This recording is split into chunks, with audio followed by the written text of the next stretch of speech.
Today, this is the third edition, and with me is Dr. Ismaila Ceesay, the Information Minister of the Gambia. Welcome to the show. Thank you, Mustapha. Great. You are the third person. The first two are I would believe, your best friends, Madi Jobate and Dr. Isman Gajiko, were the first two I have on this show. Um, in the last events, we've having a number of issues that have passed in the Gambia, including a protest of some couple of young people calling themselves Gambian Against Looted Assets, I believe. How did you see the protest? You've had a couple of statements to say about it on West Coast. Yes, I think the protest, like I said, what the so-called Gambians against looted assets are driving or what they are fighting for, we're already doing it as a government. So we don't see them as diametrically opposed to our views. We see them as partners. They help us push some of the things that we're already pushing. So in a sense, we see them as partners. We listen to their concerns. That is what government has met. We are looking thoroughly at some of their demands, and we'll respond to them. That's the petition that the petition. They made some requests. They've made some demands, and we are looking at them, and we'll respond appropriately. But like I said, for me, it's not the name that matters. It's the essence of their issues. That's what is important for us. That are the issues that they raise, and for us, they're important issues. And these are issues that we are a commitment to make sure that we push for these issues. And yeah, but they would say if you had been doing this, they wouldn't have arise. But no, I think it's because they perhaps didn't get the information, because information is important. It helps you make decisions. They didn't have the information. I think had they engaged the government to say, we want to know X, Y, Z, what is the status of X, Y, Z? If we had explained to them these things, there would be no need for a protest. But unfortunately, they didn't do that. There is a perception that government is not doing anything about these issues, which is a very wrong perception. When it comes to the audit reports, for example, you know, and everybody knows that we live in a country where there's a rule of law, that anybody who is even suspected of committing any crime is innocent until proven guilty in a competent court of law. What that means is that if there's an audit report and auditors flag something which is suspected to be fraud or mismanagement of funds or corruption, it has to go through the right processes until we get a conviction. Because we believe as a government that arresting, prosecuting, and jailing people is one way of fighting corruption, but also building the right institutions and the right processes is also important in fighting corruption. Well, GALA would say, and we are driving both in tandem. Well, GALA would say that's a given. I mean, it's a given that they would expect the government to apply the due process. But that's what we are doing. Yeah. So some of the issues they raised, let's look at the GPA issue, for example, Gambia Ports Authority issue that they raised. This was an audit triggered by the government. And in fact, most audits like the GIA audit, the GPPC audit, are all triggered by the government. So government cannot bite its own hand. If we know that we're hiding something or we don't have a commitment to fight corruption, we wouldn't enhance and empower and strengthen the audit authority. And also, like, trigger these audit reports. Like but the statutory audits are there. They would happen whether or not the government wants to fight corruption. That's what I'm saying. But if you are hiding it because you have a lot of MDAs to audit, you could go to those MDAs that are not high-profile MDAs, for example, that would not raise any issues, contentious issues. But these audits took place, and like all audits are opinions, and that is a fact. Audit reports alone. Would you not qualify it? No, they are professional opinions. Now, an audit report alone is not enough evidence to convict someone in a court of law. When you go to the courts, it's a different ballgame. The courts base their convictions on evidence. I think it is. No.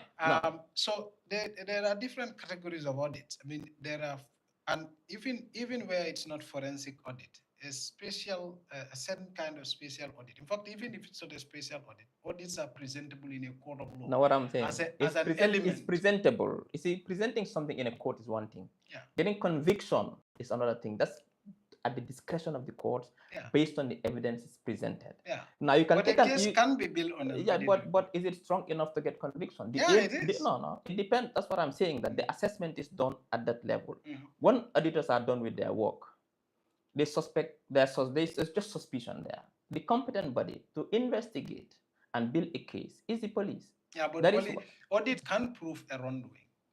I'm not saying no, but the courts decide that.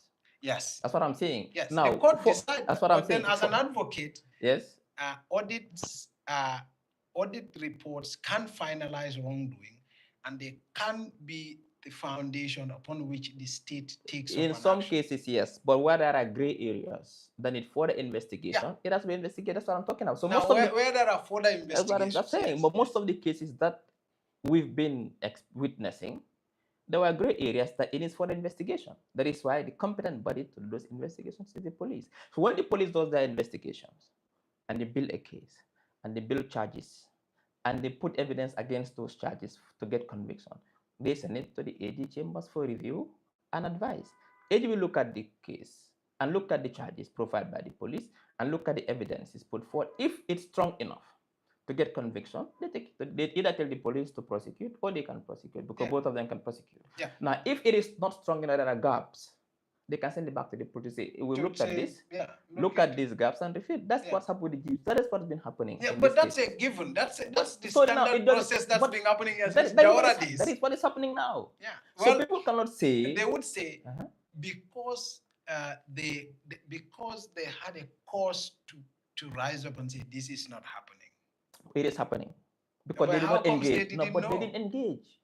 Well, because if you look at it, like I said, GALA, I see them as citizens who are exercising their right to political participation. And any government that want to succeed, you should listen to this kind of voices if you want to succeed. You don't only listen to those who praising you, because what happens if you do that, you might fall into a ditch. Yeah, but we know government has a political interest. We are listening to all voices in the country, be it GALA, even the opposition will listen to the opposition. We might disagree, but we listen to the opposition. What I'm trying to tell you is that if you look at some of the issues the GALA raise, you who know and has information, you know they didn't do enough research to find out certain things before they come out. These processes are taking place. Currently, all these audits, some audits that are complete, like the IEC audit, the Austin Banjul audit, the BCC audit, the I think it's the GIA audit. All of them are completed. The police are done. It's with AG chambers for review and advice. Okay, so let's take it from the beginning. Before GALA came out, when the Republic story was published, about the sale of the assets and the sale and the management of the assets of the former president, the government did make a pushback and said, well, everything was above board until GALA came out. Government made what? Government made a pushback. If you read the statement issued by the Ministry of Justice, they made a pushback and said everything was above board. That based they followed the law. Yes. Based on information, but the inquiry wasn't pushed by GALA. No, I'm not the saying parliamentary inquiry wasn't pushed by GALA. I'm not saying the parliamentary inquiry was pushed. I'm saying the government's initial reaction, because you are saying it's a given that the government's interest is in transparency, in accountability, in good governance. And you agree with me that we've had the most transparent, most accountable government since independence. We will come to that. Yes. That's an opinion you It's hold. not an opinion, that's a fact. That everybody has agreed. The scorecards are there. We can come to discuss that. But on the issue of GALA, when our story was published, there was a pushback from government. The government did say, the Ministry of Justice, that what the Jammeh Commission did well, they followed the law. There was a pushback. Based on information we had at that time. But the government government was in custody of. In fact, government knew far more than we possibly, even remotely. I understand where we are driving at. What I'm telling you is that government has always had the commitment to ensure transparency and accountability and the judicious management of public funds. Okay, now let's look at the government position before GALA and the government position after GALA. But public opinion is important in a democracy. I understand. And that's all over the world. But And some governments sometimes they have a certain particular position on certain things. Public opinion sways that opinion. It's normally in a democracy. Now, if government, based on information we have, makes us take a particular position, and public opinion comes, and we listen to the people. That is why we encourage a parliamentary inquiry to give us more information. The government had a position that everything went well. No, wait, no. Issued a statement. That's what I'm saying. You said the Jammeh Commission did well. They followed the laws. Of course, and we still maintain that position until that changes. Yeah, but when the GALA, when the students, when the young people took to the street, the government had a safety position because. But it's not only about the GALA. Even the president distanced himself in some ways. What I'm saying, that is the beauty of democracy. Like I said, I agree with what you are saying.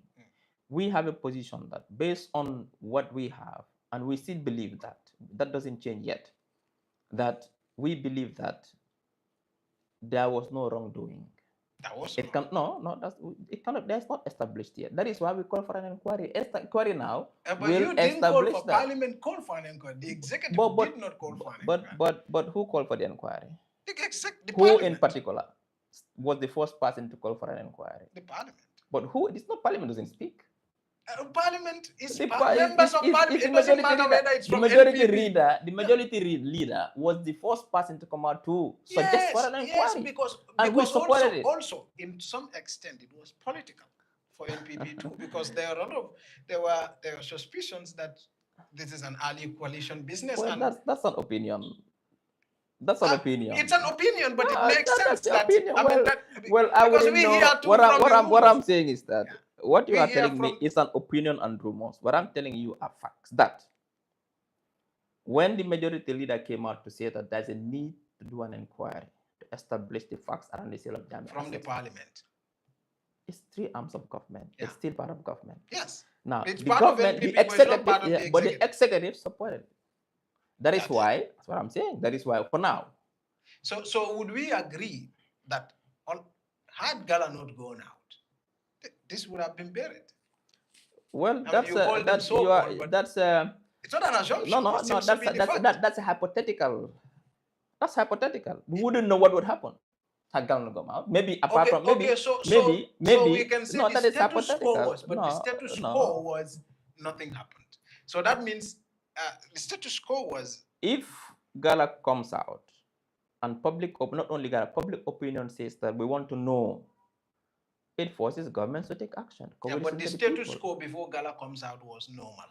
Because there was no need to think it wasn't normal. Exactly. So that's why I said GALA was the reason why what is happening right now is happening. Public opinion is the reason. Even though you call them what I'm saying is that public opinion was not only GALA, because GALA also swayed public opinion. We listen to the public. Yeah. We know that the public sentiments are. So you seem to be divorcing GALA from public. No, I'm not saying that. It's not. I don't want us to just focus that it's because of GALA. It's public opinion that was key in this particular manner. But public opinion is GALA. Well, not GALA is not the only ones in the public. What is important is that. Or your friend Dr. Mahdi was also very instrumental in sort of course, getting the government to. That is the role of a citizen. That is the role of your government to hold your government accountable. You seem to want to minimalize their. I'm not no. What I'm saying is I'm not minimalizing everybody's input or your efforts. What I'm saying is that there was a particular position held by the government based on information we have. Public opinion said we need to revisit that position, and we are revisiting it. That's why there's an inquiry. We wait for the inquiry to be done. So if you look at, I think probably you may be following the inquiry. I mean, you seem to have a particular interest in sort of. I wouldn't call it. You seem to be keen on Monday Mansa's own involvement because you mentioned it a number of times. Yes. But in any case, the parliamentary inquiry so far seems to prove, in fact, the sheriff confirmed that there was no valuation in the sale of Jammeh's assets, Jammeh's livestock. There was also no advertisement in the auctioning of the livestock. There was no advertisement whatsoever. So it was not on radio, which of course calls into a question how Ahmad might have had it, because Ahmad claimed he had it on radio. So and you following the parliamentary sessions? Yes, I'm following it. And So you credit that to GALA. I can't comment on an ongoing inquiry. Yeah, but you have to credit. You do not credit what's ongoing to GALA. No. Success to No. GALA. No. So, but the I government. credit it to the government that the government is listening to public opinion and is taking actions to respond to public opinion. So I commend the government for doing So that. but you must also commend the fact that thanks to the public opinion, thanks to protest, let's say public opinion, that government did the action. It's part of political participation. Like I said, protests are part of political participation. All over the world, petitions, governments, for example, in the UK, if petitions reach, I think it's 500,000, or I can't remember the exact number of petitions, government is forced to take it. It's forced to take it to parliament. Yeah. Even if government initially said no, these are positions. Once number of people sign that petition, government is forced to take it to parliament. So and in fact, we have to commend the government for creating that atmosphere where our democracy thrives, where government now listens to public opinion. That never happened before. Government never listens to public opinion. Government does act on public opinion. No, what I'm saying in the Gambia, under Jammeh, who would because Jammeh is an unusual situation. So now why are people still thinking that why are people comparing petition Barrow to Jammeh? No, comparing Barrow to Jammeh often comes from an unusual circumstance. Usually, Barrow seems to be Barrow is an improvement on. On Jammeh. Jammeh is an unusual situation. Yeah. So people, what do you think of people who compare both the two? That's not my place to say. That's public. Right. People have the right to their opinion. But so if you look at what had happened and later on, after the GALA, the investigations that's been ongoing in the parliament, and everything that's so far being uncovered, makes you wonder. Isn't it concerning that the government had access to the same information that currently the parliament is asking questions about, and yet kept it secret? No, really kept it somewhere. No, it's different. You don't keep it secret. It's how you view things. It's how you make sense. It was not published. But I understand it was published. No, you mean the Jammeh Commission? The Jammeh Commission report was published. That's what I'm saying. But all these other key elements and evidences, the sales reports, were never published. That's what I'm saying. But and the government kept it. Now this gives us a chance to publish so the public knows. But you are not concerned that it was not. But maybe it did. I wouldn't know the circumstances why it wasn't published, but I wouldn't make an assumption that it was a deliberate attempt to conceal and hide information from the public. I wouldn't agree with that. Well, sure, because if you look at it, now we know that there are a lot of questions regarding the sales, and we also know it was not published. What I'm saying is that there could be many reasons why it wasn't published. It doesn't have to be concealment. It doesn't have to be deliberate attempt to conceal. You are not concerned that a former Minister of Justice received these reports. The president, your boss, received these reports and never reviewed them. If they did fail to see I think I am happy that the issue is coming up and there's an inquiry. And but you are not concerned that they I can undo the past. That is the past. We need to move forward as a country. Remember, it was a transition, and transitions are never perfect. There could be oversights. I'm not saying there could be oversight. What is important is that our democracy is maturing, and for me, what I see is what we should focus on. What is happening? What has happened in the past, we can't undo. So, what I can confirm as a state minister is that there has never been any attempt to deliberately conceal information from the public. That I can confirm. But also, what I can. But just so conveniently did not publish the report. No, but I don't know why. Like I said, I don't know circumstances why. I don't know. What I can confirm is that there was no deliberate attempt. And for me, what the focus should be on is that there is an issue. The public demands transparency, and government is supporting an inquiry that will tell us exactly what has happened. I think that should be the focus. For a lot of people, and that's the reason why the issue of proactive disclosure is in the AT, access to information law. For a lot of people, it's in the normal operation in the government that information should be disclosed. It should not have been asked. But that is changing now. That is why now we are. The fact that it's being asked, the fact that it's being asked is an anomaly. That's the normal function of a government. Well, what I'm saying is that things sometimes any government, as all over the world, things happen for reforms to take place. Most of the reforms you see even in most democratic countries is because of there are lapses in processes So you that agree people. this is a lapse? I'm not saying that. What I'm saying is that things have You to do happen. not agree it's a lapse? I don't, like I said, I cannot so pinpoint exactly what it was. I'll be saying things I'm not sure about. What I can tell you, what is important for me is that we've realized the situation and we are rectifying the situation. I think the focus should be on that rectification and how we move forward to avoid similar Yeah, situations. but surely accountability matters, because right now what is happening, a perfect analogy is that we are cleaning after a cleaner. Yeah, but okay, let me ask you a question. We've paid an earlier cleaner. Was any crime committed? Was it unlawful for the report to be published?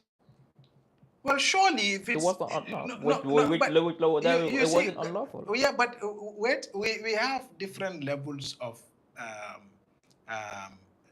in sort of I don't want to call them crime, but we have different levels of degree that we should hold people accountable. Okay, let me different levels. Let me one of them is it's in the normal operations of government. Information should be published. In normal procedure. Yes. Yes. And in this case, is it an unlawful act if it's not published? Well, it's not. Government is not always about lawful criminal conduct or lack of it. That's the point you are coming at. That people should be accountable. No. That's what you're talking about. The accountability comes to where I'm saying the reason why I'm saying accountability comes to is that one is the responsibility of the minister and the president to tell the Gambian people that this number of assets of the former president was seized, this combined money was recovered, this was sold, everything should have been told. My point, Mustapha, is that was the report even sent? This report on the sales. But that's what the president claimed. But the president shouldn't we hold the president accountable for the fact that he should have asked for those reports? Because it's not all the time that you are cleaning after a president. I think the route you are taking is not helpful because it wouldn't take us anywhere. Okay, that's a situation. Yeah. And the president came out, and we are trying to fix the situation that was sort of been a report which should have been out. It did not come out. Now that we are rectifying it through an inquiry. Yeah, but we should blame the president for also not acting. But we always blame the president for everything. Even if people go, even if people's wives divorce them, they blame the president. No, I wouldn't blame the president for my phone not working. but that has become normal in the Gambia, that people blame the president for everything. What is important? Yeah, but in this case, isn't it justified that the president should have asked? I commend the president for listening to the voices of the people and the concerns of the people and supporting an inquiry that will go to the bottom of the issue. You are not troubled that we had a cleaner, a perfect analogy, to clean, and now we hire another cleaner to clean after the cleaner. But that's normal. If we have a cleaner that has cleaned and we think that something is wrong with the cleaning, nothing is wrong, bring another cleaner to audit that cleaning and clean it properly. But then we should have somebody held responsible for not cleaning. Not necessarily. Do you know the reason why it wasn't cleaned properly before? That is what is important. Like it's either negligence or outright corruption. That's why we are saying either. We don't know. It could either be oversight. We don't know. But even oversight, people need to pay for it. Like what I'm saying is that if it's oversight, how do you pay for it? What crime was committed? Who did what wrong? We'll know now. This inquiry will help us get all that information. So at this point, even if the parliament comes out, well, I don't want to go into hypothetical situations, but at this point, your view is that we can't hold anybody responsible. What I'm saying is that the parliament inquiry will tell us exactly where lapses were, and they'll come up with their recommendations. And the president will act on those recommendations. All right. The president would act on the parliament. He would act on those. He had made that commitment and a promise to the Gambian people. Yeah, but the commitments were made here and they were failed. Never. Of course, the president made commitments. Like which one? For example, give me one. Like agreeing to stand down for 3 years. No, there was a coalition promise. But it's still a promise. But it was a coalition. You cannot hold the president personally responsible for that promise. It was part of a coalition framework, and immediately the coalition came to power, they splintered. Yeah, which he agreed to. I mean, I wouldn't blame him. You cannot blame him for that. I don't say it's squarely his responsibility, but it was part of it. So, okay, let me give you an example today. The coalition promised 3 years. The president was elected for 5 years. He came to power, very difficult transition. All these reforms were ongoing. The coalition splintered. And because they splintered, they could not fulfill that promise they keep. Do you think the president just jump ship and let the country just go in? No, the president cannot do No, that. but He had a that's responsibility. not what happened. That's what happened. That's not What did happen? What happened, Ismail, was there was a coalition and they had an agreement. I mean, I don't want to go into this. Is a still debate. Well, let's move. The Jammeh Commission. You did think that the Jammeh Commission did a good job. I mean, you were in the news back before you had joined the government to say that the government should fully implement the recommendations of the Jammeh Commission. Yes, I mean, you still think, I still think, you still think, of course, you still think, like that I is said, relevant. you see, the information is key in people's decision making choices, but also in people's perception of particular issues. At that time, the information we had was they did a good job. Now these things are coming up. The inquiry give us. So information is key. That's why people change position. But at the you can wake up in the morning and have one position. Before you go to bed, you have a different position. But at the elementary level, didn't they do a good job? I mean, in terms of uncovering, of course, they did a good and job. in terms of making recommendations. I think anybody who will come out and say that the Jammeh Commission did not do a good job at all, you are being disingenuous. Yes, perhaps there are lapses here and there.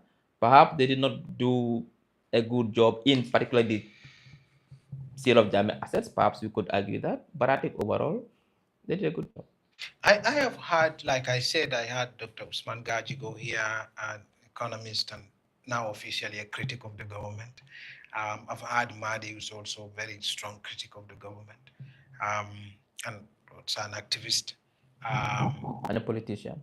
Well, he's not a politician yet. When you talk about that, he's not a politician yet. Why are you watching for him? How do you know that?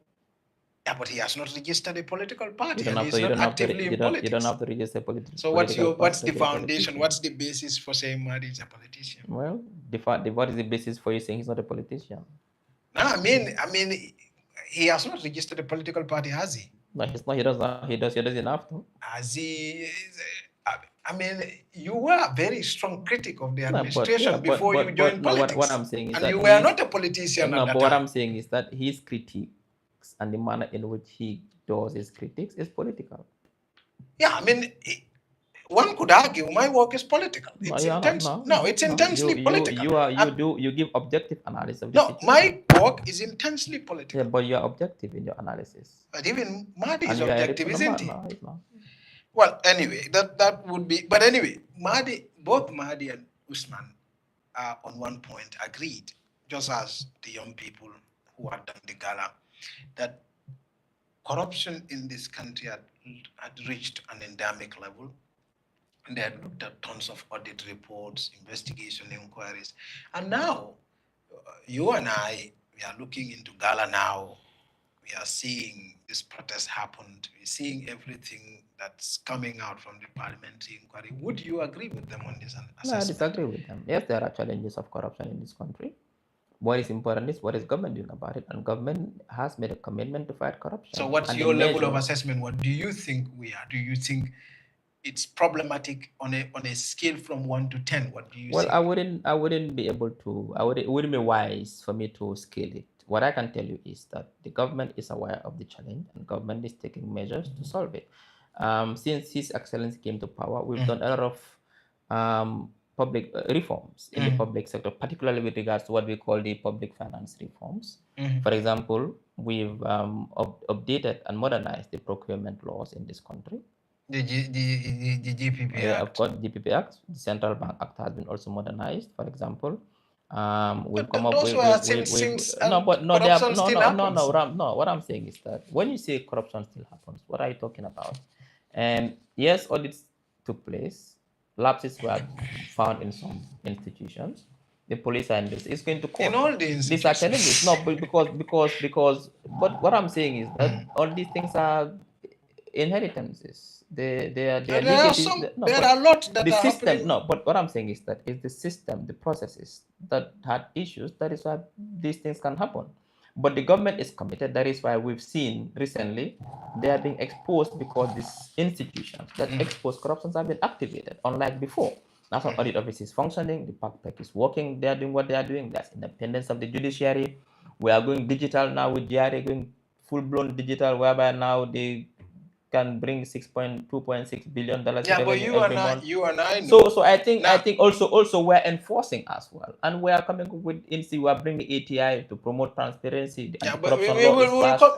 come to ATI. So We'll come to ATI yeah, later. we'll get. What I'm just telling you is that the measures we've taken in promoting accountability and transparency and fighting corruption are tremendous, are huge, and we should be commended for that as a government. Well, Mahdi does comment when things are right, when he feels things are well, right. I've seen those. What I'm saying is that it is unfair for people to just sit in their corner and say corruption has endemic level without any evidence, without any proof. No, but they point out to cases. I mean, we can discuss some of those cases later, but you were equally a very strong critic of the government. I mean, back in 2017, 2018, 2019. I personally have interviewed you, I think, on a number of occasions. And you have voiced your concerns yourself on a number of issues. That's quite normal. And some of which are still existing. Well, what I'm saying is that a significant number of which are still existing. As a political analyst, yes, at that time, yes, I assess the situation. And independently, because you were not in government at the time. Now, unfortunately, I'm in government. Therefore, I need to assess things in a different way. Yeah, and that's what I'm doing. No, but the point is, who would you recommend I trust into sort of independently analyzing? And Ismaila, who is a professor at the university, lecturing folks in political science, an independent analysis on government accountability, and an Ismaila who is information. We just met the president before this interview. That is not the issue. The issue is that's part of the issue. Who pays the piper? That comparison is not helpful. Okay. What is helpful is that as a political analyst, my role was to analyze this situation and say what I feel about it. Those were my opinions. They didn't mean the gospel truth. Yeah, but they were your opinion, but you were... That's what I'm saying. They were your informed opinion. But some people disagreed with my opinion at yes, that time. but they were your informed opinion. Yeah, but they were my opinions. Now, if I get additional information now, and I hold a different opinion because I have more information, it's normal. You were on the same side with Mahdi a lot of times back then. No, that's what I'm saying. That is not important. Because even when he was arrested, you were there at the police station and you made comments that the government... That is not important. What is important is that with the information I had at that time, I built an opinion of what was going on. Now, with the new information, I built a new opinion of what is going on. It's quite normal. What do you think has changed since then? I mean, because as far back as February to around June, July 2021, you were still opposition. You were very critical. It's normal. I think I've seen that the president. I come to understand the president's vision to transform this country, the things that he wants to do, but also the challenges that go with trying to build a country that is transitioning from autocracy to democracy, a country where there is rapid population growth, where there is rapid rural-urban migration, where there are legacies of systems that were not working. Doing all these changes, where you have a population that is demanding things now, services now, water today, electricity today, roads today, farmers want to be supported today. And at the back of a very painful global pandemic with 2 wars happening, and I've seen what the president is doing to transform this country within, because the president in earnest started work in peace with a full mandate in 2021. I've seen what he's done. But the coalition disintegrated before 2021. No. What I'm telling you is that with a popular mandate of 3%, I've seen within this very short period of time what the president has been able to do. I've not seen any president that has overseen a transition do it across the continent. I've not seen. But he's not on a transition anymore. No, no. What I'm saying is that. He has got a full mandate back in 2021. No, when we say a transition, if systems that were not working were dormant, things were bad for 22 years, you don't expect them to change in 8 years. The transition is still ongoing in different ways. What is important is that he inherited a bad system. He inherited very minimal investments in the energy sector, particularly water and electricity.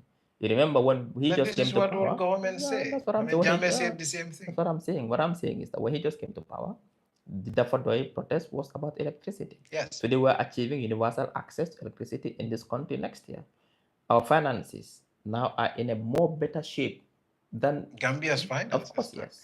Gambia is going back to where it was in 2016. We have a public debt that's now big, that's unsustainable. No, what I'm saying, And, our public debt has and the come down same, from the, 75% of GDP to now 63% of GDP. If Barrow leaves in 2026, depending on how well you guys are able to do for yourselves, I mean, for the party, if Barrow either stays or leaves in 2026, the next government that comes after it is likely going to also say we've encountered empty coffers. We are still presuming. That's a presumption. What I'm trying to tell you is that our debt to GDP ratio has come down from 70 but that's not because we are paying it. But we are paying back our debt. Yes, we are. We're servicing our debt. Yes, but we're not taking more. We're taking more unsustainable debts. We are unsustainable at this point. We are unsustainable at this point. But we're investing. No. It's okay. Not okay. Let's. All countries in the world take debts. Today, if you look at the UK and the US, their debt to GDP is over 100%. Yes, that's what I'm telling you. So the two countries are different. What I'm saying is that all countries need to take debt at some point. Yes. To invest in their people. These are investments. But the reason, so it's not like if we were taking these debts, these loans, incurring them, and then frivolously spending them on issues that are not investments, we could, but we're investing. But there are a lot of strong critics of investing. I don't want to go into this area. You're dragging me into it because my interview is supposed to focus on open government. But there are a lot of strong critics of the government. In terms of government's investment choices. And there are a lot of people who are saying, no, roads, yes, but... It's the best investment you can do in a country. Yeah, but building a road doesn't necessarily lead to higher productivity. It depends on where you are building the road and how it links economic... Let me tell you something. Wherever you build roads, shops come, homes come, services go there. Yeah, but that's not all places. No, everywhere. I've seen, go around and I've been driving. Listen, let me tell you something.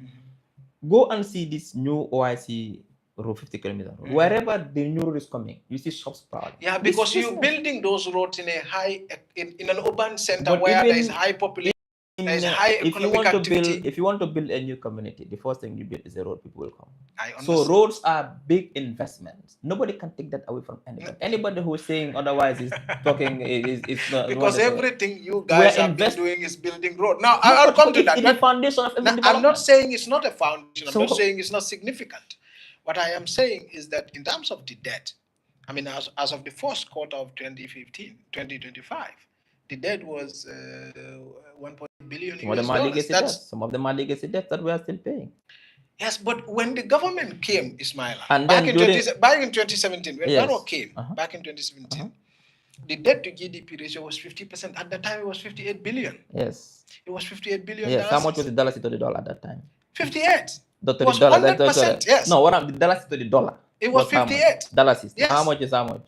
Now it's 70 something. So what do you expect? You expect that to no, I'm saying you are taking much more. No. We are no. Poverty is not going down. It's going more. No. We have right now, in terms of debt management, this government has been having the best debt management regime since independence. And that I can tell you. And if all the indicators are going down, inflation has gone down to 7.1%. Our import cover is now almost very nice. No, but from food 17 food is still very expensive. No. We've stabilized the prices. Today the wholesale of rice has gone down to less than $1,700. $1,950. No, wholesale I'm talking about. Yeah, even GGC is selling rice retail at $1,900 across the country. Yeah. So that's what I'm saying. That rice, the price of rice, $1,800 to $1,950. The wholesale is about $1,600, $1,700. So we've stabilized prices. Now that's not stabilization. For a lot of Gambians, that's very. According to the last World Bank figure that was out, half of the Gambia live below $2 a day. That's Mustapha. Yeah. Sometimes some people question these orthodox ways of measuring poverty. If I'm a man who's living in Sare Bojo, and I have 10 cows, and I live on what they say $2 a day, does that mean I'm poor? But we don't have the data that on That's that what I'm yet. saying. That's Yeah. what I'm just So an you example. should go now, So collect that data and bring that's it what to I'm us. saying, that Yeah. not all data, there are people who really question some of these orthodox ways of measuring poverty. I'm not Yeah, questioning. yeah, What I'm no, saying is, I agree. so I know. it doesn't really, I know. it doesn't really give an indication of what's happening as a reality. What I can tell I you, know why you're driving. So, for example, if somebody what owns I can, 100 goats, of he course, may not have cash, yeah, but he has. exactly. But But you have to have data on that what too. I can tell you is that Gambians are better off today than they were 10, 15, 20 years ago. Now, what That I data can do tell you have to support that? Anecdotal data. Gambians are better off today. Gambians today, no, that's what I'm saying. That I don't have the exact physical data, like the empirical data, but on the face of it today, Gambians have access to electricity today than 10, 15 years ago. Yeah, but Gambian, you are these are the assuming. basic. I'm not assuming. This data You is don't there. have data.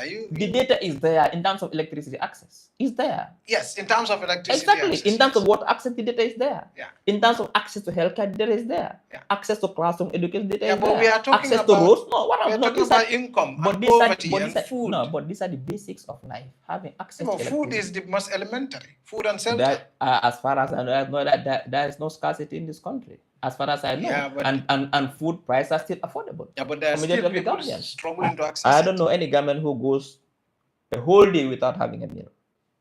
Well, yeah, there should be. There's.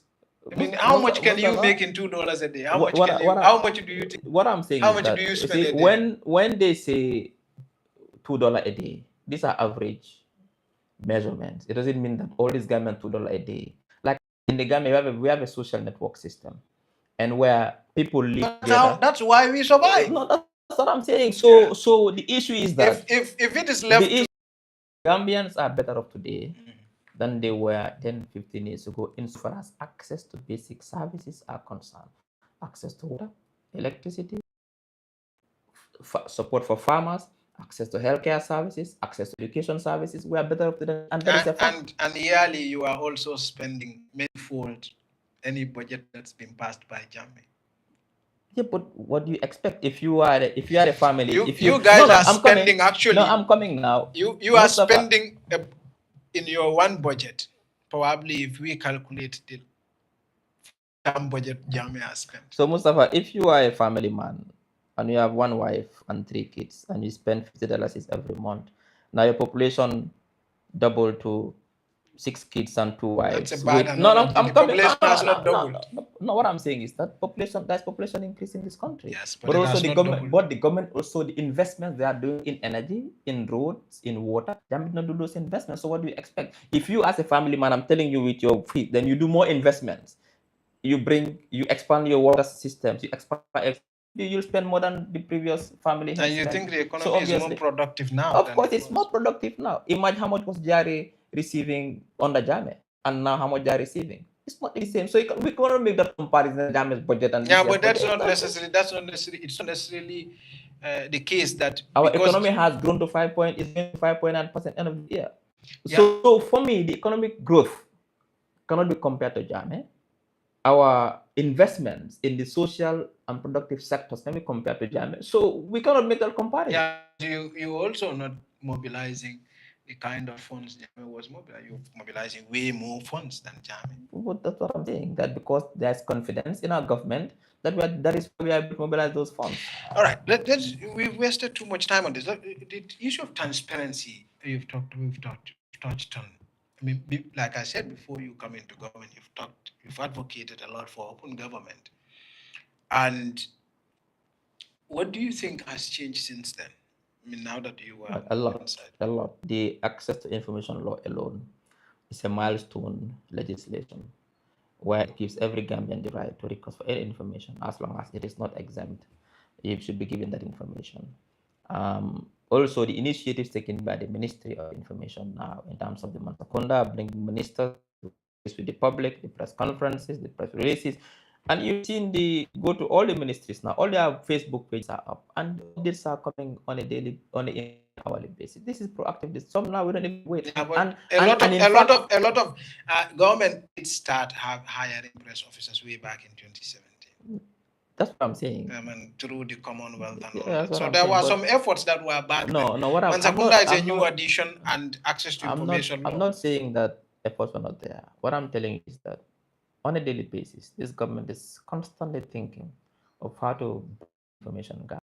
And that is my role as a minister, to make sure that access to information is a key policy directive of ours.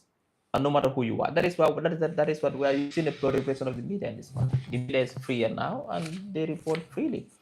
Under Jammeh, there was no Malagan. Would you do journalism and publish, or you wouldn't do it? But now the media is free. Before, Yeah, if you go to a normal program, if with the president where Jammeh, you only see one microphone that is JRTS. But now you see 10, 15. Yeah, but everywhere. Many would attribute that to. I mean, it's in Barrow's own interest that happens.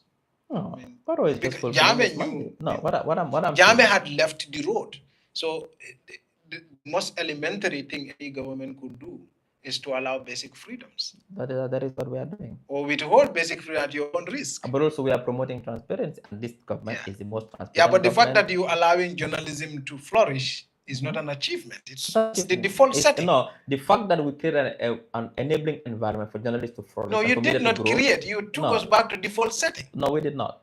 The coalition took the Gambia back to default. Who said that wasn't the default setting? But that was the default. It wasn't the default setting. Under Jawara, wasn't it? No, but the times have changed. You cannot compare Jawara now. Jawara did not witness social media. Yeah, we were in a democracy before Jammeh. That's what I'm saying. But so the coalition took us to the context is different. Yeah. In between is Jammeh. So when we do the comparison, it's with Jammeh. The context is different. Under Jawara, they didn't have the privilege of having information technologies as a tool for governance. So we can. What I'm saying, of course, that's been done.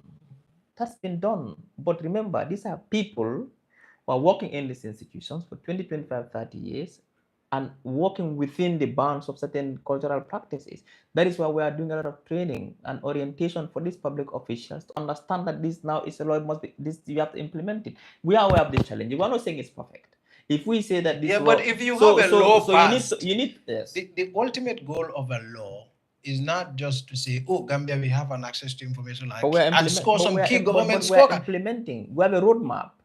We have a roadmap to implementing the access to information. There is a regulation which should be drafted by the minister. The regulation is almost done. So we are working hard. We are doing trainings for the... Yeah, but in the meantime, public request for information is being refused. Some are being granted and given. Yeah, the ones that are less contentious. No. What I'm saying is that... Because for us, all the information that we requested... Even in the most democratic countries where that is the law, some information requested. That is why we have the commission. If your request is refused, go to the commission. We went to the commission in all the cases and the commission couldn't do anything What I can also tell you is that the Act has put aside almost 30 exemptions. Yes, but if those information we know what the exemptions are. No, what I'm saying is that if those information requested are deemed to be within those exemptions, what is important is that we're heading somewhere. We have a law which is in place. The commission is in place. We are currently recruiting the secretariat. People are requesting for information. In some cases, it is given. In some cases, there are challenges. We are working on those challenges. I mean, I've looked at a lot of requests that were made, not just by us, by also Mahdi's organization. Which organization is that? Edward Francis Small. Is it an organization? It's an organization. I didn't know. What do you mean it's not an organization? It was just an individual who just... No, I mean it's an office. It has people. Where is the office located, by the way? It's on on Mahdi Jawara Highway. No, there is an office opposite where Malagan is. Okay. Yeah. I didn't know. Well, congratulations. Well, you say that all the time. Congratulations to Mahdi. Yeah, well, let's move. Yeah, well, let's move. You've talked about. I mean, some of the cases. I will link this to access to information. I mean, back in 2021, shortly before you joined the government. I mean, it's not even shortly because this was around February. You've talked about mining operations, for example. I don't know what informed it, but you have said that that this is a quote from the interview you gave. You said the government gave black sand mining to one of the founders of the president's political party, and what they are doing is indiscriminately destroying the environment. Do you still hold? I can't remember the statement. Well, Except if I go back to the statement. statement. You did make this Well, statement. context is key. But you did context you used to hold monthly press conferences and you talk a lot about corruption, about nepotism, about governance issues. And a large number of those are informed by different issues, including press reports, including reports done by Mulligan. Yes. So this must have been after Mulligan's story on black sand mining. Well, that was based on information I got. Now I have new information. So you don't believe now that... Well, I'm not even... like I said, every statement is informed by context and information you get. You cannot hold people accountable for information which was in a different context to a different context. What do you think would have been this context? Well, like I said, I don't know about that statement. It's possible that I've said it. It's based on information I received. No, you said otherwise you should take point to court. That's what I'm saying, that now I have a different view on the issues because I have clearer information. Do you think black sand mining is now doing in the best way possible? I think government has put safeguards in place to protect our environment. You heard on Mansakunda yesterday, the Minister of Energy, and we had made an ATI request to the Ministry of Energy to provide us with the account statements of catch, and they refused. Well, that is for the ministry to respond to. But and if they takes refuse, us back to ATI. Well, maybe it has to do with one of the exemptions again. No. Because Gambia government, that's a third party issue. No, there. It's not. It Gambia, is a third party issue. Gambia it is a third party issue. No, it's not. No, it's not. No, it's not. It's not. If you want me to publish your statement of account, it's a third party issue. No, it's not. Let me come. It's not. The Gambia government holds 60% net profit in the mining operations. Okay. So I have a stake in that. Yeah, but there's a third party also has a stake in that. Yeah, but that third party comes to us, the people. Yeah, but still, the third party. Like I said, Mustapha, I wouldn't know why it was refused. It was refused and no explanation was given. No. But what I'm saying is that Access to Information Commission couldn't do anything about it. Under normal circumstances. Yes. If a request is refused, they must give the reasons for the refuse. They don't. Okay, then now they and I personally made a request to the ATI Commission. In fact, we published press release on this on the Republic. I called the ATI Commission because the Commission is a partner to the media organizations. I mean, we talk to the Commission because it's in our interest to make Commission operationalized. So I personally was on phone to Nene, and I know she tried, but she couldn't get it. Well, and also we made request of the contract. And they refuse. Well, I mean, like I said, if you make requests on third-party information, we cannot give it. Yeah, but this one is not third-party. But that's your assessment. It's not an assessment. It's a fact. But Gambia government. No, what I'm saying. Yes, but also a third party is a stakeholder. No, the third party come to us, the people. I don't want us to go on a back and forth because we'll be just speculating. I don't know the reason why it was refused. What I can tell you is that, to the best of our ability, we have advised all MDAs to provide information when requested, as long as it is not accepted. Well, in any case, now I'm telling you, in a lot of cases, they refuse it, and this is one of the cases. Well, that is why we have the ATI Commission to deal with those refusals. The Commission, in a lot of cases, is very helpless. They couldn't do anything about it. Well, we'll do something about it then. Well, yeah, I would be happy you take it up. And the other issue that you've talked about, and that appears to be the status quo still, is that I don't know whether you have read the story that the Republic recently did on mining operations. We have, through ATI, accessed the EIA, the Environmental Impact Assessment, that's being conducted on mining areas, and it's still devastating the coastline. That's not changed. Yeah, but I think there's a moratorium on mining on the coastline. The minister was at the Mansakunda yesterday, that right now the people who do it are the so-called illegal miners. Yes, but that is the things he's referring to are areas regarding is everyday mining, like white sand mining. Okay. Which mining are you talking about? Black sand mining. Okay. Which is done by someone you are thought initially. No, At the no. past, it was a I'm saying, well-known request. what I'm saying is that one thing I can assure you is that the government is serious about environmental protection. We've got serious safeguards in place through the National Environment Agency to ensure that all mining that is taking place in this country is environmentally friendly. It doesn't destroy the environment. And this is the status, and that's what the problem that a lot of folk critics of government are pointing at. So government, the status quo is always beautiful. Now, there is always a law protecting someone. No, I'm not aware of the law protecting anyone. No, I mean the status quo is Yes. always beautiful. Yes. Now, you can always sit down and say government is doing wonderful and make a case for it. But if you go to the coastline, you would see devastation. But if we say the coastline, I'm not aware of sand mining taking place across Black sand mining. No. Just excuse me. I'm not aware of it taking place across all the coastline. Yeah, but it's from Kartong right down to Batokunko. To Batokunko area. Yes. And mining that's a coastline. I mean, when you say, I thought you were taking from Bako all the way to Kartong. No. Okay. But so there's a specific area where Yes. black mining is taking place. So what is the issue? And environmental restoration is not been done. And EIA in a lot of cases is not done.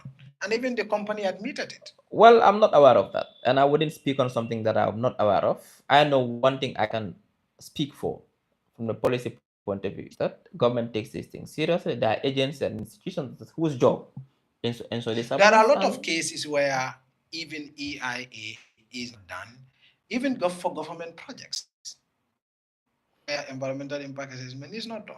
Well, I'm not aware of that, and I don't think that is even that the Banjul project did not have a prior EIA assessment. Well, which one? The rehabilitation project. The rehabilitation project. Yes. Well, I don't know whether I mean I cannot speak on that. That is my field. One thing I can tell you is that government always ensures that there are safeguards to protect the environment. That's a talking point, Ismaila. No, it's a talking point. It's a talking point because it's always the status quo. No, but you are telling me something that I cannot even verify. That is not done. How do I know it's not done? But I'm telling you. Yeah, but why should I believe you? But I would not tell you what's not true. Maybe you didn't know it was done. No, I know it was. No, but no. So that's why I don't want to go. And I am adding it onto a statement you have already made. Why I didn't want to go further on this is because it's a statement you've made. I don't know whether that statement is correct or not. Did you read the National Audit Office report on the 2018 audit that was released? No, I did not. You did not? No. If you check the audit, it said that the government is relying for revenue from black sand mining strictly on GACH to supply. Yes. Which should not have been the case. What should have been the case?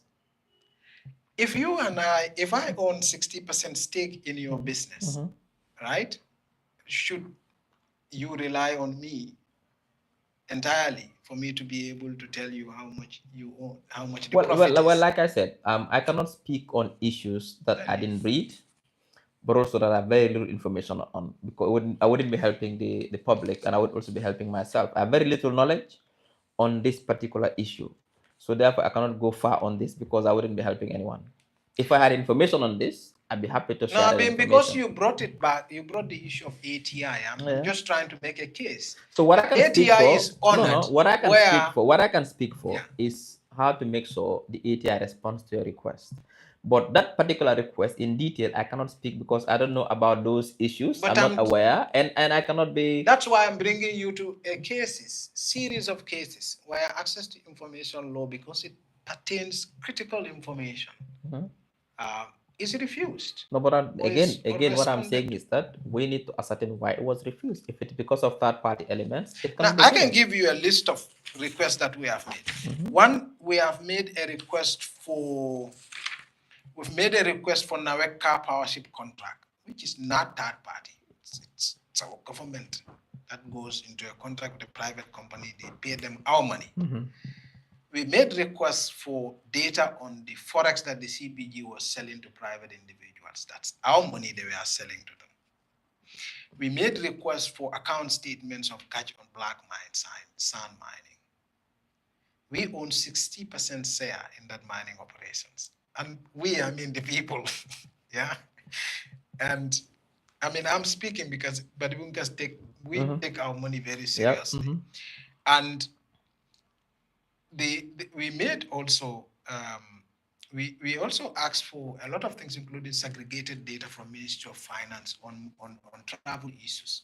They were all refused, and many others. You mean so my point again is And these like were like like all like like I said, I don't know within the. like I said, I don't know the circumstances of these specific requests and the subsequent refusals, if it's a refusal or not, because I haven't seen the letters you've sent to them. There And the were request you've made. refusals. I You know haven't when seen, this no, you, I'm coming. I haven't seen the refusal letters and this, what I'm saying. But what I can tell you from the just face value is that some of these requests have third-party elements. no, they don't. They have. They do. That's, I mean, Well, like I said, this again, the ATI this commission, is the ATI commission. subjective. It's subjective Okay, because what I'm saying now is that here is what is not subjective. The ATI commission had taken these reports on board. Yeah. This latest, way back December 2024, and wrote to these institutions, and they still refuse. Now, what I'm saying is that that is not just going by face value Yeah. of this request. I believe personally that third-party elements. Yeah, but ATI, Now, the commission doesn't believe that. No, I don't know what the commission's position is. The commission would not have written to them if it were. No. What I'm saying is that I don't know what the commission's position is on these issues.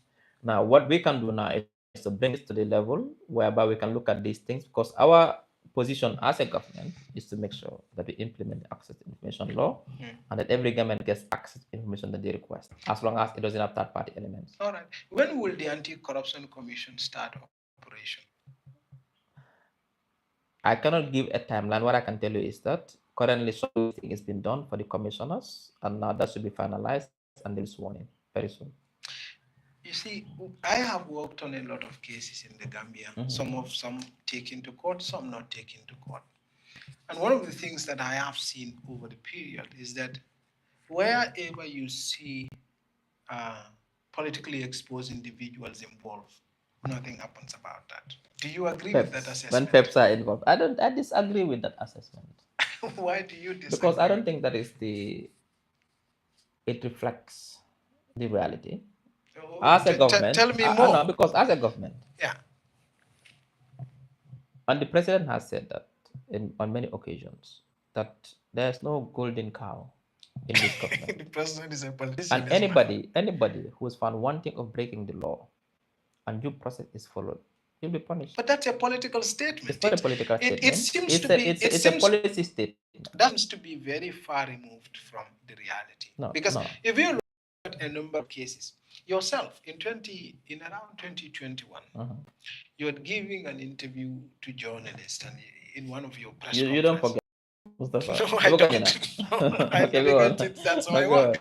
Yeah. And you talked about the issue of the diplomatic passports back then, and you said that this was a critical issue. The government is muted on it, and the government, you have a suspicion that the government will not do anything about it because there are high. When was this? This was around 2021.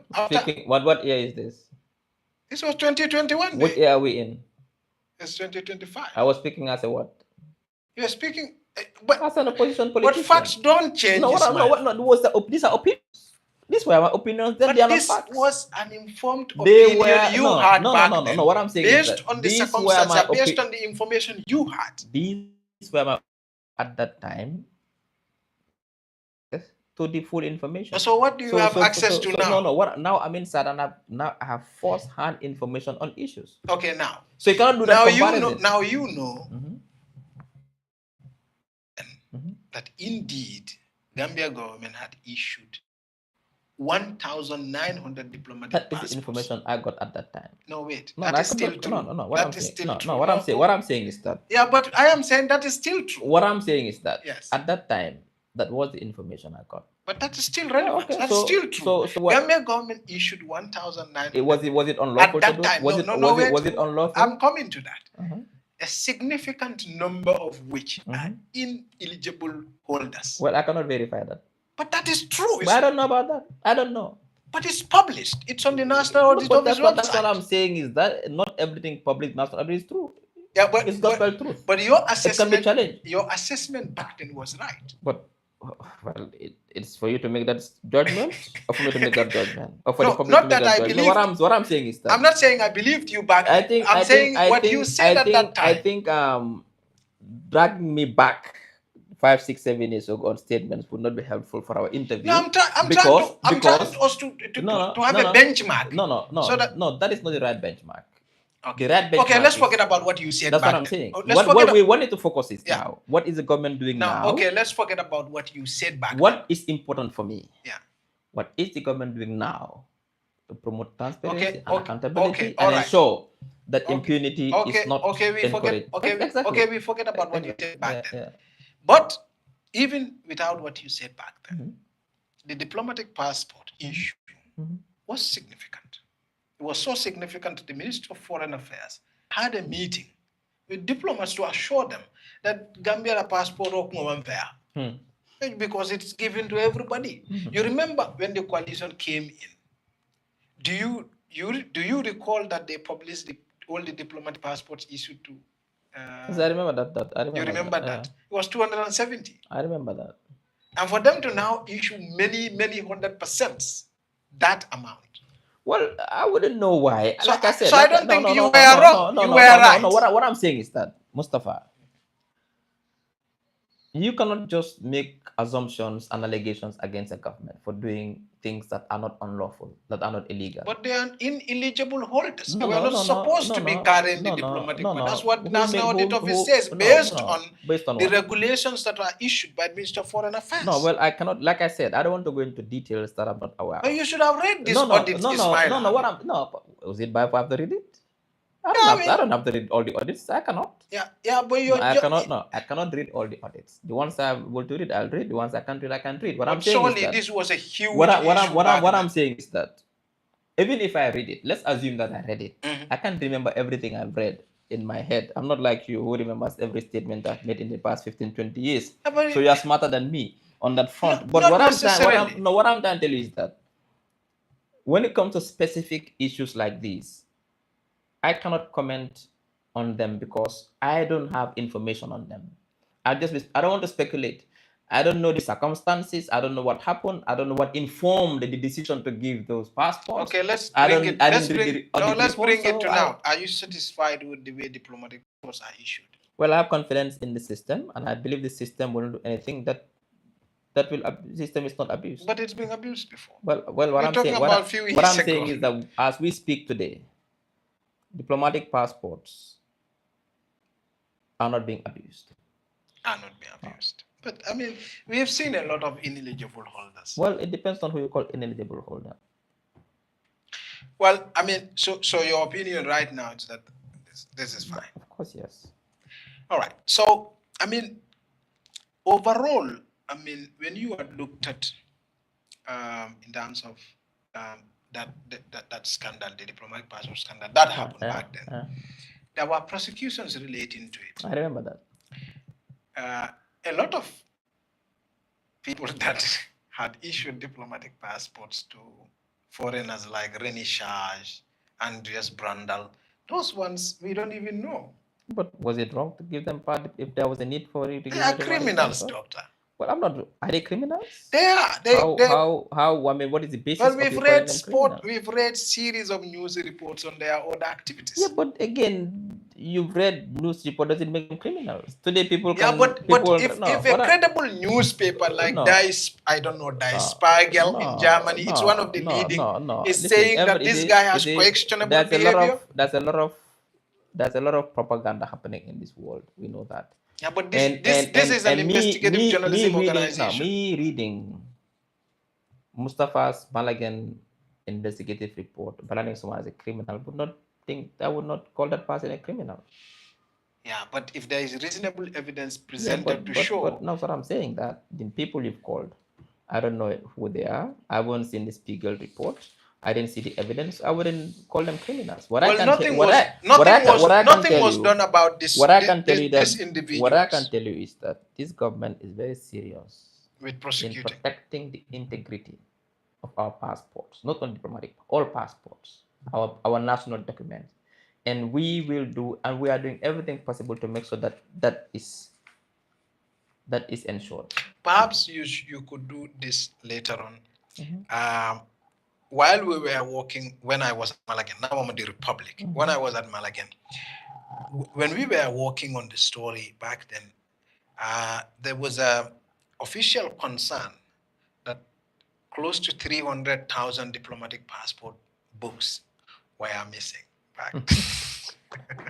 Mustafa, And this were being printed by a Nigerian, called Michael Labido. this was a concern. This was a Was concern, it but it's also established? captured in the audit. Yes, Was it it's established? established because audits captured it. No. You see, not every audit captures is established. That is why there's a call for further investigation.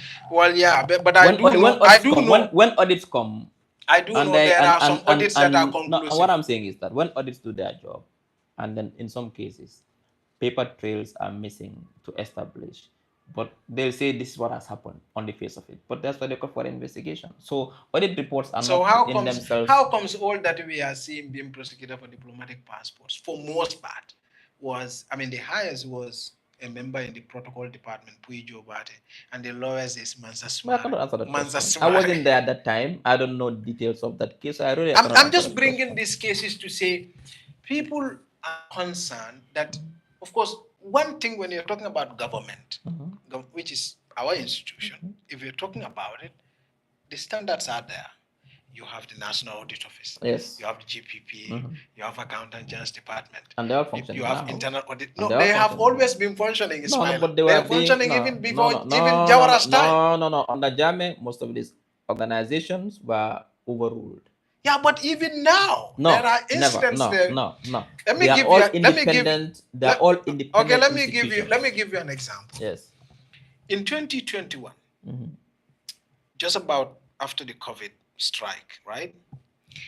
A deputy accountant general put some 30,000 euros in a bag and took it to Guinea-Bissau, the airport, with the foreign minister at the time and the Gambian ambassador in Bissau at the time, and paid to a Guinea-Bissau national. That's an overrule. That is not following the protocol. No, but what I'm saying is that Mustapha. So there are instances where protocols is overruled. No, not under this watch of His Excellency the President. No, it does happen. No. If you read now, go and read the Malagan report on the Malagasy COVID cure. What I'm saying is that I've read that report. That's why when he said the story is familiar. What I'm telling you is that. Yeah. It's familiar because you are on that side back then. No, not that. No, because I read the report. It's not about being on side. I read it. I saw it. I read it. But again, I'm telling you, yes, we don't know the circumstances under which that. I don't even know where the money came from. I can't speak. I don't know the details, Mustafa. That's what I'm telling you. What I'm telling you, people look at this situation. What I can tell you, and which is a fact, and which is irrefutable, is that this government takes very seriously the sanctity of institutions. I understand that. I understand that. And it's not like we are that's your job to say. That's what I'm. No. If I were in your position, I would say the same thing. The reforms we've done ensure that public finances are properly managed and the manner in which they are disbursed follow the right protocol. Yeah, but that was there. That any government officer would have told you that was here since 2017. When Barrow came, we had reformed the system. This is what you hear. This is a talking point. Mustafa, I cannot speak for what happened in 2021. What I can speak for is 2025. Today, in this Gambia, under His Excellency, public finances are judiciously managed. It was still under His Excellency. Like I said, and protocols in terms of payments and transactions, public finance transactions, follow due process. That I can assure you. Now let's look at things in practice more, because you're talking about practice now. Yeah. Because like I said, there is always a difference between government infrastructure the way it is, unless it's cheated, doesn't allow for corruption. Unless it's cheated. So the issue of this is the law is there, the institution it's cheated. That's why there's corruption. No, what I'm saying, Mustafa, see. Public finances right now. Yes. You cannot steal from the public purse. Yes, but you can cheat it. You can steal it by cheating the way, by cheating the process. Well, like I said, I cannot go into that. What I can tell you is that, Mustafa, today's Gambia 2025, under the leadership of His Excellency President Adama Barrow, public finances are judiciously managed. That is why we're able to do all these investments in roads, in electricity, in education, supporting farmers. Nah, I don't want to go into that, but that's a complex story. You It's not also taking a no, lot it's more not loan. no, but no. I can say So that you are not only the GLF. No, most of no these the projects from the GLF. No, the GRA is getting is The collecting more no, taxes. We wait. agree on that. But you are also collecting more. What I'm no, we're not. What I'm telling you is that even the this highway, this new road we are building in North Bank, what's it called? The Hakalang Road is 100% from the GLF. 100% from the GLF. Most of the investments we are doing are from the GLF. So what I'm telling you is that we're able to do all these investments from the GLF because of judicious management of our public finances. Okay, let's look in practice some of the cases to show the difference between government in theory, which is almost a perfect system. We are not taking more loans, and I can guarantee we are not taking more loans. Okay, we can do that. Another time because I just want the public. We are not taking more loans as a government. Most of the loans we are repaying now are legacy loans. Legacy loans. We can do that another time because I don't want to to economics. Yeah. And we could do the majority of our projects we are implementing, whether water, energy, these are all concessional loans and grants. We can do that another time. We can do that another time. If you look at, for example, this sort of implementation, government's fight against corruption. Now I agree with you. Government has a system. It always have. And the system is working. But the system was working even on the job. But now it is more effective. Okay, let's look at in practice the morals of government to fight corruption. You believe that the Jammeh Commission has done a good job. The recommendations should have been implemented. But they're being implemented. But there are individuals that the government hires that if they had implemented Jammeh Commission recommendations, I disagree. Should not have been. I disagree. How would you disagree on that? Because it was implemented. What do you mean? Okay, let me give you a scenario. Now, I mean, I know Jammeh Commission recommendation is implemented. Let me give a scenario. Laws are to be implemented. The law says that if you are convicted of a crime, you have to go and serve time in mile 2. Ibrahim is convicted. He serves time in mile 2. But the law also gives the president the powers to pardon him. Then he is pardoned. It doesn't mean that the law was implemented. Yes. It was because he served time. The two you are talking about, the law was implemented. They were banned from holding public office. If the president in turn pardons them, no crime is committed, no law is broken. It's within the framework of the law. You know. So you cannot tell me that because two people are pardoned, so the Jammeh Commission wasn't implemented. Okay, it's not just those cases. One, the cash payment that were done, Jammeh Commission recommendation would have prevented that from happening because central bank, all payments above 100,000 for international clients should have been paid through wire transfer. What I can tell you is that particular scenario is not happening again. It will not happen again because you know why? The Jammeh Commission came up with the recommendations has to with reforms in the system, public finance reform. And we've done most of these reforms. Okay. If for example, even Sabali and Joguba's case, for example. Now look at it. I mean, I was always critical of Sabali even when he was in opposition. I mean, and you guys need to be trading. If they can do it, we can do it too. But if you look at implementation of Jammeh Commission recommendations. No, they're not unbanned. Well, but they pardon Sabali. Pardon and unban is different. Well, however you use the language. Pardon and unban is different. Okay, all right. Different. If you pardon is different. All right, I concede. If you pardon Sabali, right, and you still leave the banning of somebody else there, right? That's unequal treatment. No, it's not. That in itself is corruption. If 10 people are convicted to mile 2 and you pardon 3 and the 7 are still there, is that corruption? What would have been the explanation of that? What I'm saying is that the president has the discretion to pardon anyone he wants to pardon. Based on political convenience? No, I'm not saying that.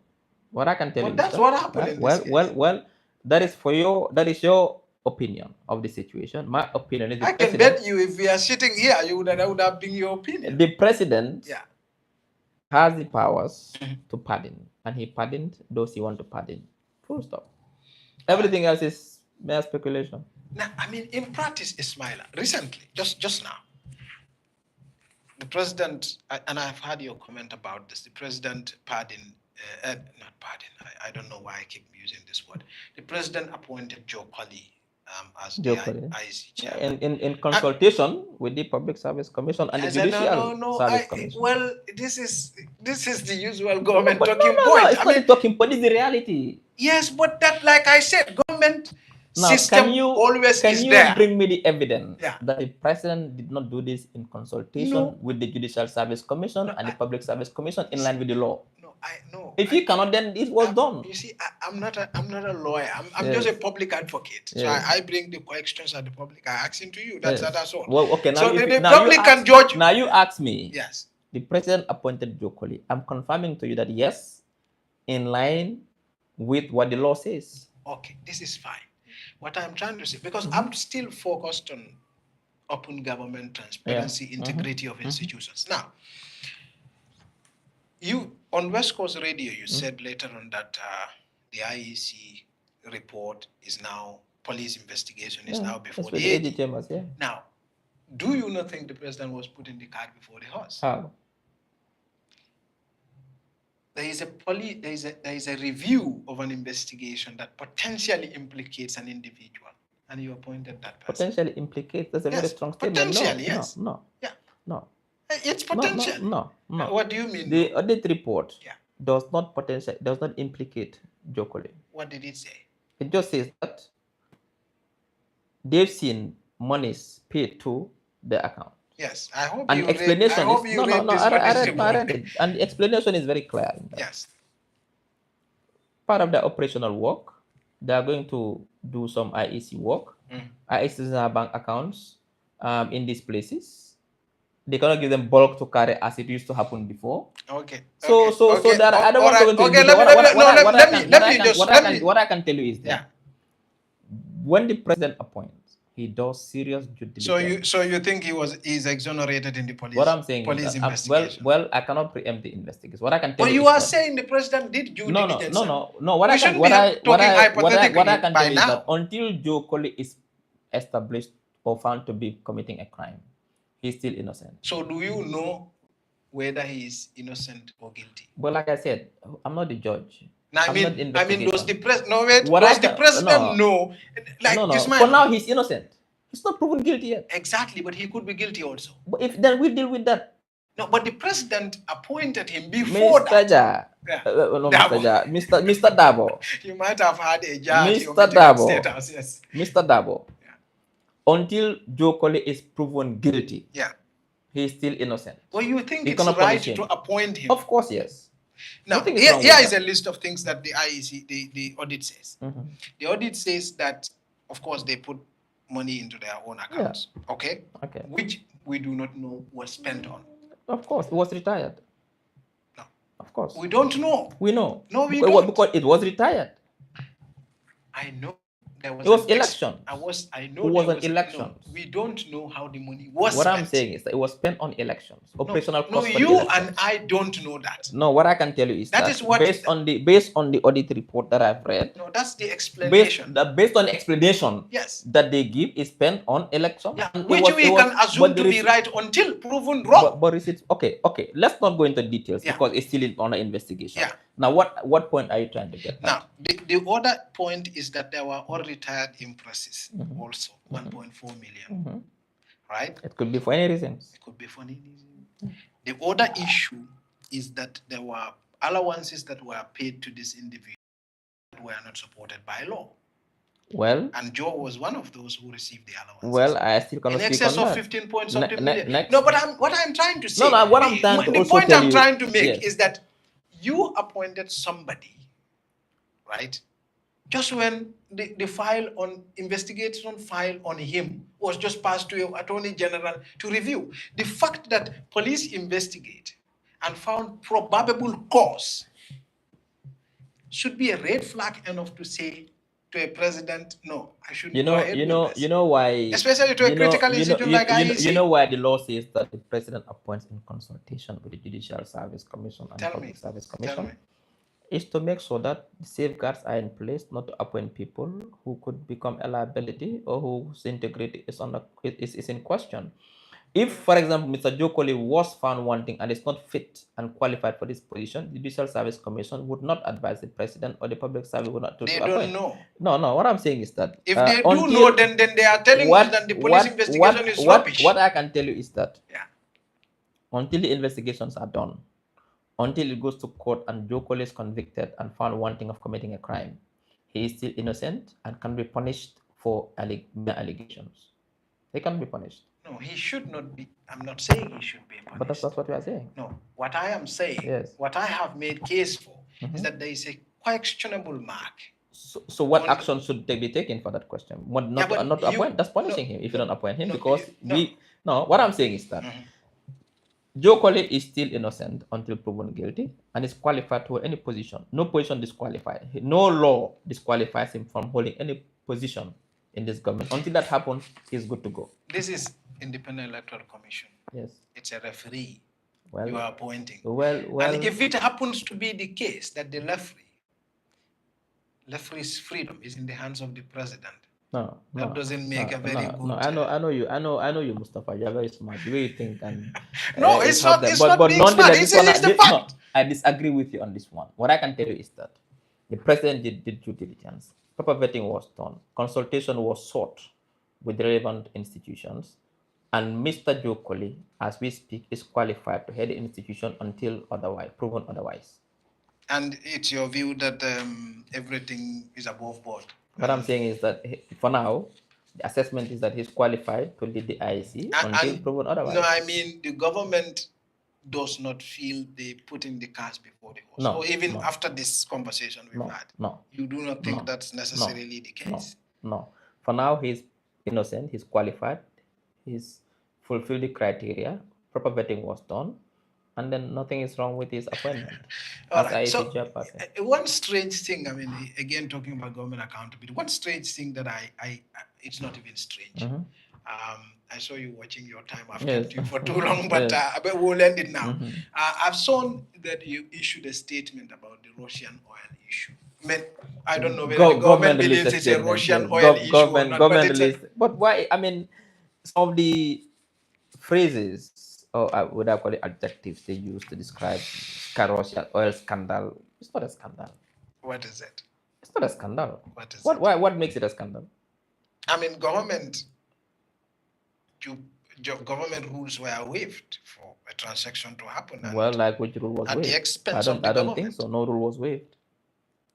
And that's according to the parliament. That's what I'm saying, that the parliament has a right to make that judgment. What I'm telling you is that government has taken note of the report and government is responding appropriately very soon. But you know, when the report was made initially, you issued a statement to say, to clarify, I mean, that's your word, that... it's not my word. The word of the person who wrote this statement. Yeah, the word of the government. Yeah. To clarify that, the report is not adopted by the plenary. But now it's adopted. And nothing has been said. No. After it's adopted. No. At least you could have issued a statement to say... No, we don't have to. Okay, now I'm issuing it now, thanks to your platform. Government has received the report. Government is sitting on the report right now as with all the stakeholders involved, and government is planning to respond within the 30-day window. Your colleague Hamad told Public Affairs Yahya Ceesay show that it's an interim report. Barrow wouldn't wouldn't do anything to... But he's right. The report is adopted by the National Assembly.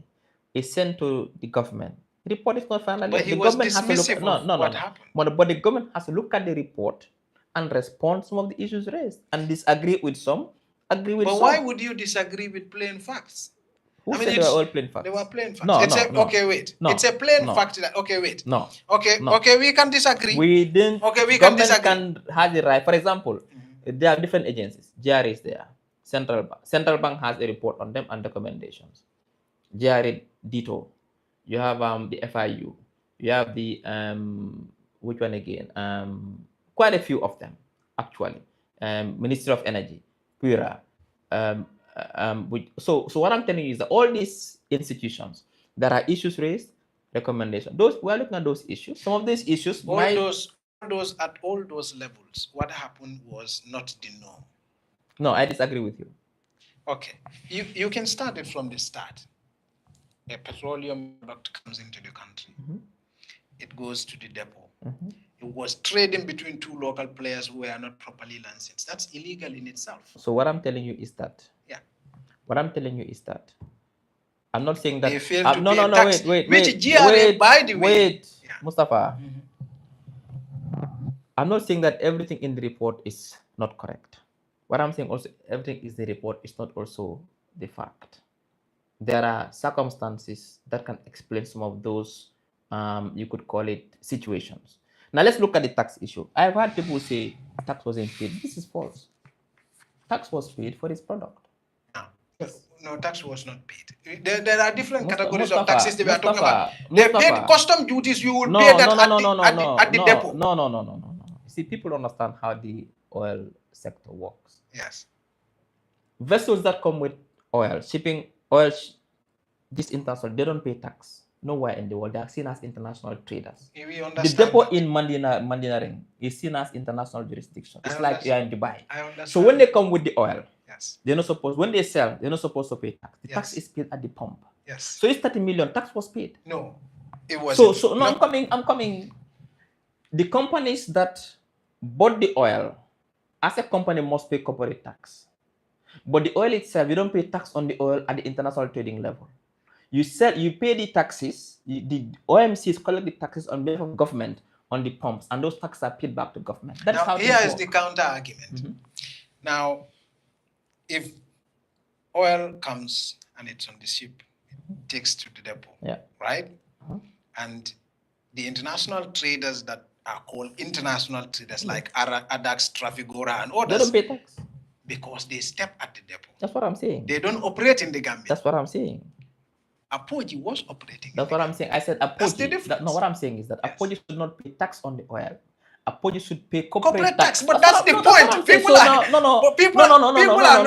People are saying that they don't pay. There's no tax on 30 million oil. No, that's people don't understand. But they failed to pay that corporate tax. I don't know about that. Like I said, that's what they refused to do. Then that will deal with the situation. Yes.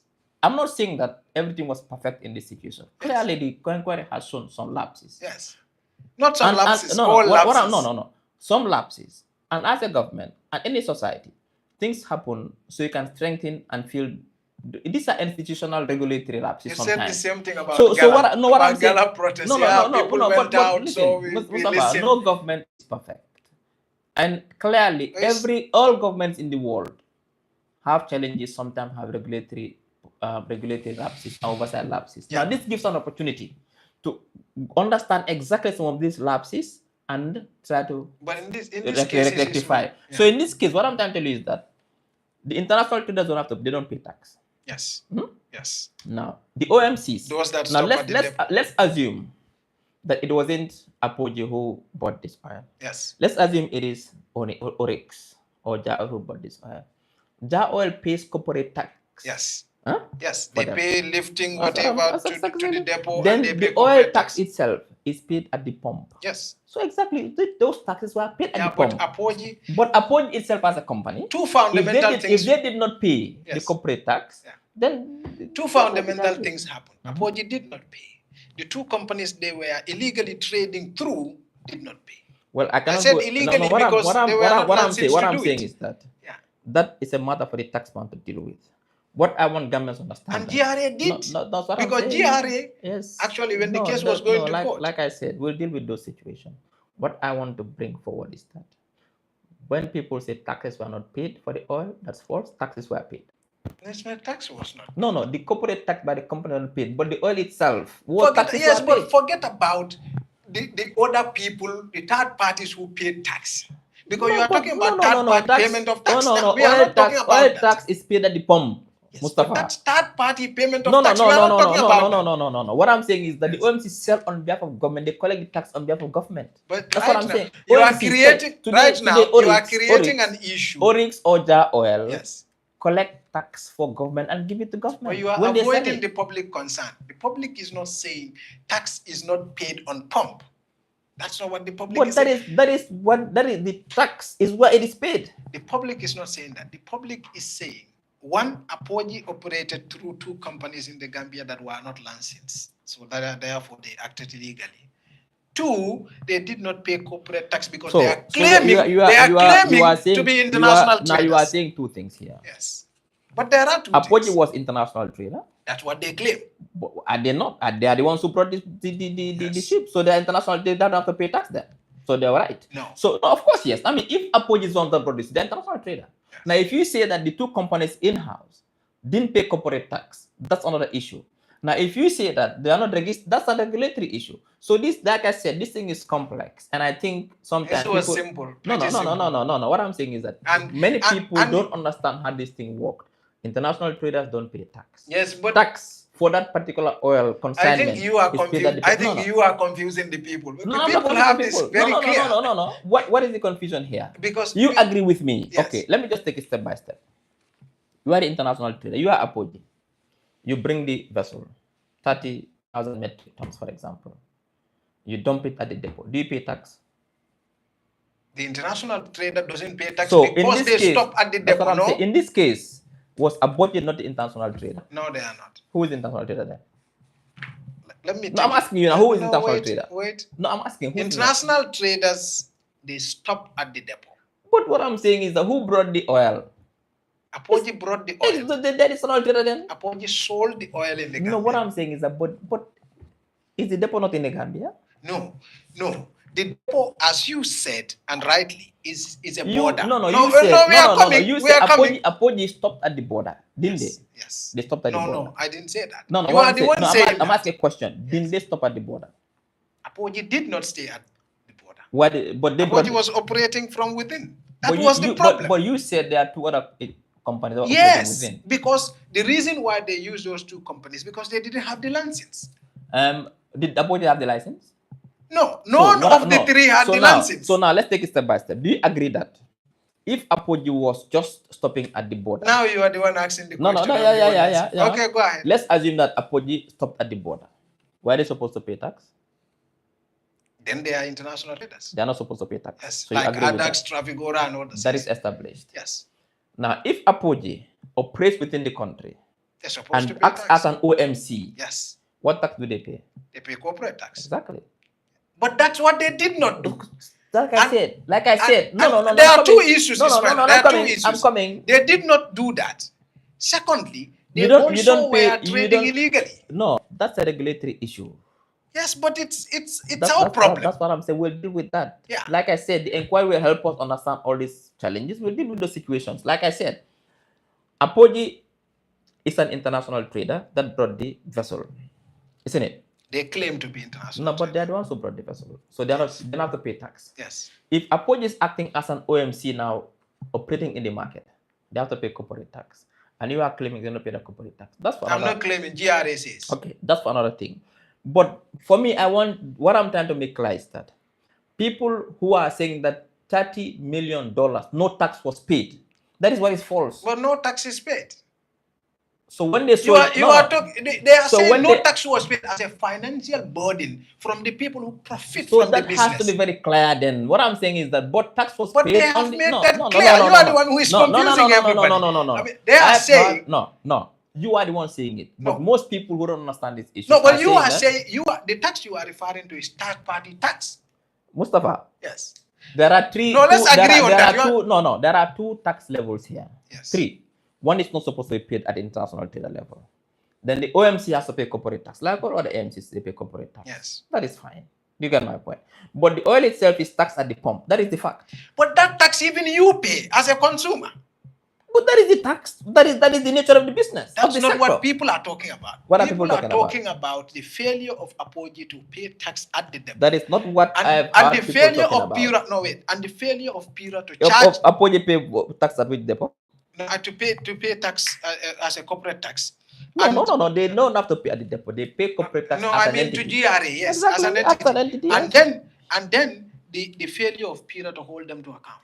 What I'm saying is that if there are regulatory lapses, we'll deal with those regulatory And all lapses. the So other no, that's issues. what I'm saying, Mustafa. What I can confirm to you is that government has received the report. Government is sitting over the report, and government will respond to this report within the 30-day window. But I use the opportunity to tell Gambians that the people who are running around saying that no tax was paid on the 30 million is false. Tax was paid. Now, if two companies did not pay their corporate tax, that is one thing. No tax was No, paid. no, Now you are going back to no, tax was paid. no. I said that they are not supposed to pay tax as international traders. Okay. But when the oil Which came we in, all agree on. when the oil came in, yes, it was sold. Tax was paid at the pump for the oil. Is that true by or third not? parties? But it doesn't matter who paid the tax. Tax was paid, and that tax was collected and given to government. Now, if the companies involved did not pay corporate tax, that is another thing that we can deal with. That's the crux of the matter. No, it's not. So, no, it's not the crux of the matter. No, it's not. All right. I think I've held you for a long time. I said for 1 hour. Now we 1 hour 40 minutes. But we will have a conversation another time. But just final point.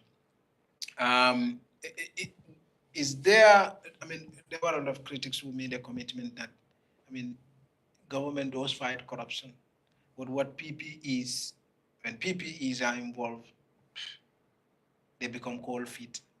What do you say to that? When you say PPE, what do you mean? Like politically exposed individuals. Oh, PEPs, PEPs. Yeah. As in the case of, no. as in this case, or when powerful people are involved. No, I disagree. There are no secret cows in this government. No secret cows. And the president has said that. So with regards to the Russian oil scandal, is the government going to investigate the inquiry, or just look at the National Assembly resolution and just adopt it? You guys put the cart before the horse. Okay. National Assembly has done their inquiry. They've given us the report. Let's look at the report. And adopt. We might not agree with we might not agree with everything that they say. And when you don't agree, you write back. We'll write back. We have 30 days to respond. We are responding. Then we'll take it from there. All right. Thank you so much. I appreciate you being here. Thank you. All right.